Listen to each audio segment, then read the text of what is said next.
Danes bi rada z vami podelila osebno zgodbo o materializaciji. Kako to sploh deluje? A delujejo, vision boardi, afirmacije? Kaj je treba narediti, da dobiš tisto, kar si želiš?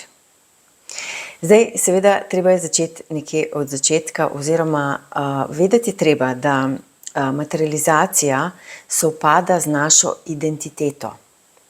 Se pravi, če mi si želimo denar in če imamo v naši identiteti oziroma v naših vrednotah, da je denar samo za tiste, ki so goljufivi, ki okoli prinašajo ljudi, manipulirajo in tako naprej, potem mi do tega denarja nikoli ne bomo prišli, ker ni v naši vrednoti in naša identiteta to ne podpira.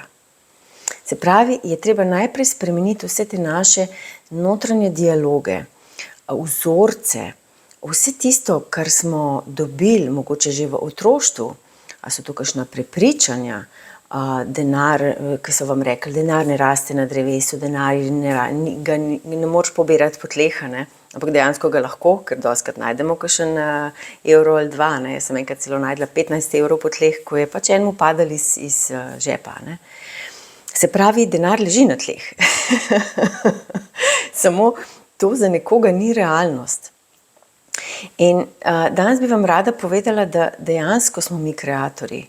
Dejansko kreiramo mi to okolje. Se pravi, če želite vi nekaj zmaterializirati, morate najprej si pogledati, kaj vi v sebi nosite. Kakšna so vaša prepričanja od tega.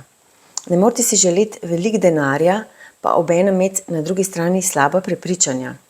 Ker to ste vi, Vi to verjamete. In ne bo šlo čez. Ne boste pritegovali teh stvari. Nekateri, denar je zelo ena taka posebna tematika in zato sem ga tudi omenila, ker je pomemben. Še vedno je pomemben. Še vedno si z njim kupimo mir.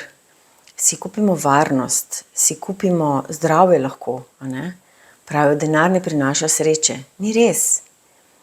To je največja laž, kar sem jaz slišala.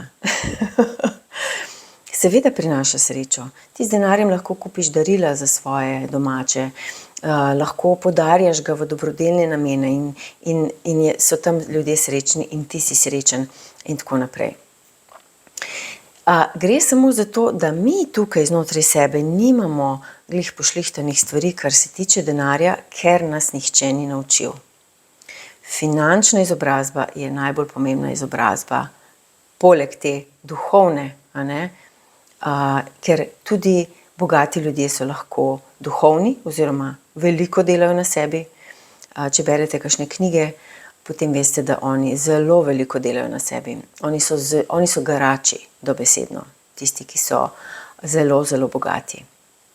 Dobro, imamo tudi take, ki delajo drugačne stvari, ampak nima veze. Tukaj ta svet je narejen zato, da mi preizkušamo. Preizkusimo, kaj pa deluje za nas. Ali pa kaj pa deluje na tem področju.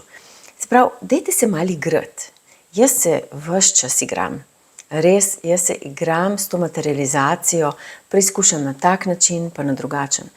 Obljubila sem vam zgodbo, Mi smo v bistvu dve take zgodbi imam podobni. Jaz sem bila samska in najprej nisem hotela nobenega partnerja, ker sem imela pač slabo izkušnjo s prvim oziroma zakonom, Nakar sem imela eno sliko, kjer je bila narisana taka štorklja, zelo, zelo lepa slika, še danes jo imam, zato ker me spominja na ta čas. In sem tako gledala to sliko in sem rekla, pismo, ta štorklja je čisto sama tukaj na tej sliki. Jaz sem takrat že imela tudi otroka, jaz bom naredila klele otroka mojega, ker jaz nisem sama več, pa še enega moško štorkljo, Ne vem, kako se reče pravilno, štorkelj, res ne vem. In jaz sem to po moje narisala, po otroško čisto, Vam bom poslikala, vam bom poslala še to sliko. V glavnem, narisala sem nas 3, in res se je zelo v kratkem času pojavil ta moj partner. In na nek način si presenečena, Wow, to deluje. Očitno pač pri meni deluje ta vizualni del, se pravi slika, nekaj v sliki, nekaj, da jaz ustvarim, narišem. Meni ni dovolj samo napisati, recimo. No, in drug primer je bil, kako smo si zmaterializirali ta naš dom. Enako sem šla narisati ga. Narisala sem spet bolj po otroško, napisala sem na platno že, kaj hočem, se pravi, oziroma kakšen dom hočemo, na kakšni lokaciji in tako naprej. To sem spodaj z rumenim svinčnikom napisala, potem sem šla pa z akrilnimi barvami čez in sem narisala hiško, vodnjak in tako naprej. Vse tisto, kar smo si zaželeli. No, praktično smo skoraj vse dobili, razen tega vodnjaka. Želeli smo si zelo, da bi imeli svojo izvirsko vodo. Tukaj je sicer res veliko vode, ampak bi mogli zdaj malo pogledati v globine, samo zdaj ta trenutek ni čas še za to. In v glavnem res je hiša prišla v roku enega leta po tej moji risbi. Tako da zdaj, v tem trenutku, vam povem, da to je možno in lahko dobimo tisto, kar želimo, samo moramo poštimati notranje vrednote. Jaz sem bila prepričana, da bom ostala samska in sploh nisem hotela niti slišati o moškem. Bila sem 7 let v celibatu. In nakar sem začutila, bi želela imeti partnerski odnos in sem delala na tem. Spremeniti sem mogla jaz te moje vrednote. Jaz bom kar sama, ne bom z nobenim. Ne. Potem sem se videla, kako sem z nekom, kako sprejemam to, da je moški v mojem življenju. In odkar sem v partnerstvu, sem zelo harmonizirana in zelo uravnovešena. Mislim, veliko bolj kot prej. Vidim, da smo pač ljudje bitja, ki nam pomaga, da smo v partnerstvu. Nekaterim, sej nekaterim pa mogoče ne. Jaz zase sem videla, da meni to paše. Seveda si moram tudi vzeti čas zase in tako naprej, ampak pustimo to, da ne bom zašla preveč s teme, ker pol jaz lahko povem vse mogoče.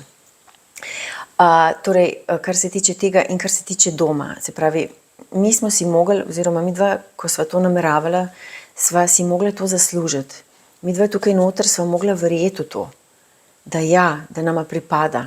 In šele ko sva začutila, da sva se pomirila s tem, da sva v sebi naredila prave temelje, sva lahko potem prosila tudi za pomoč, za kredit in tako naprej. In ne bi si mislila, res vse se je tako obrnilo v tistem času, tako dobro, tako podporo sva dobila, neverjetno res. To je bilo tako so bilo prav, wow, je to možno.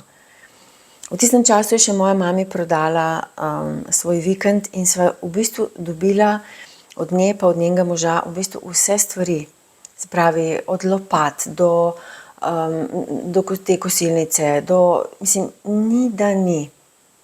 Tako da, kako je to vse tako neverjetno, tako, če bi pogledal zdaj oddaleč, ko lahko pogledam, ker je zdaj to par let nazaj, kako se to lepo vse obrne, kako te podpre vesolje, ali je to tvoja namera, vesolje, kakorkoli že.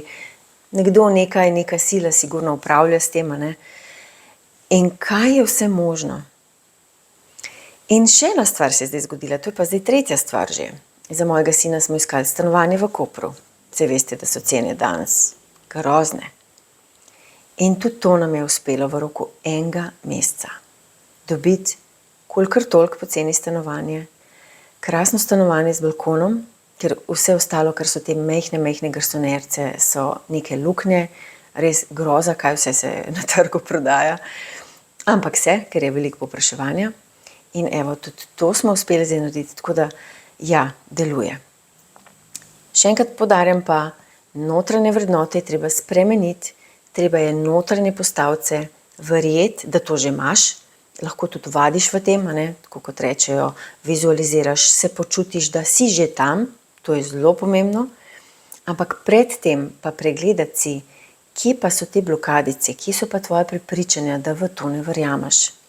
In jaz 100% verjamem, da smo mi kreatorji, samo ko spremenimo ta notranji svet, ko se uskladimo na to vibracijo, mogoče tako, ko se uskladimo na to energijo, na to vibracijo, potem seveda z lahkoto pritegnemo tisto, kar rabimo in kar mi smo. Mi pritegujemo vedno tisto, kar mi smo. Če nam nekaj všeč, poglejmo si, kaj je tisto v nas, kar nam ni všeč.